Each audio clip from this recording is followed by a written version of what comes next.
রুটের যোগ এবং বিয়োগ কীভাবে করতে হয় এই ভিডিওটা দেখো। তো এখানে দেওয়া আছে √3 প্লাস √3, অর্থাৎ একটা √3 যোগ একটা √3, তাহলে হবে 2√3, দুইটা √3।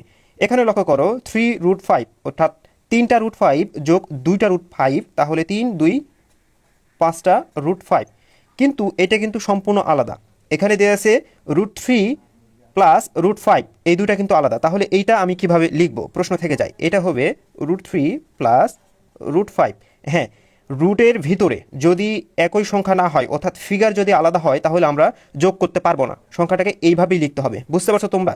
এগুলো কিন্তু একই ফিগার ছিল দেখে আমরা যোগ করতে পারছি, এটা ভিন্ন দেখে যোগ করতে পারবো না, এটা নিয়ম। এখন তাহলে এখানে লক্ষ্য করো, দুইটা আমি কম্বাইন করে দিয়েছি।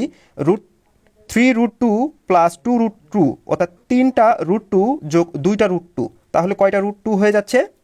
3 2 5টা √2। আর এই যে আলাদা ফিগারে √7, এইটা আলাদাভাবে যোগ হয়ে যাবে, ঠিক আছে?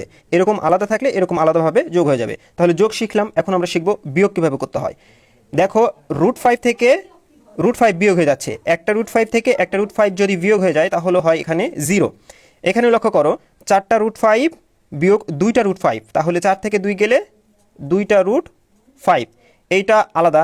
এইরকম একটা আলাদা নিয়ম। এখানে √7 মাইনাস √3, অর্থাৎ এই রুটের ভিতরে ফিগার কিন্তু আলাদা। এইরকম রুটের ভিতরে ফিগার আলাদা হইলে আমরা যোগ এবং বিয়োগ করতে পারবো না। সংখ্যাটাকে আমরা এভাবেই লিখবো, তাহলে √7 মাইনাস √3।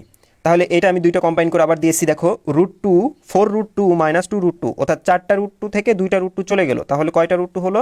দুইটা √2। এবং এই যে আলাদা ফিগারের √5 মাইনাস, তাহলে এটা দিয়ে দিলাম √5। এটাই তাহলে অ্যান্সার। আমরা যোগ এবং বিয়োগ করতে পারছি। তাহলে তোমাকে যদি এইটা দেওয়া হইতো যে √4 মাইনাস √5, এইটার অ্যান্সার কি হইতো? কমেন্টে বলে দাও।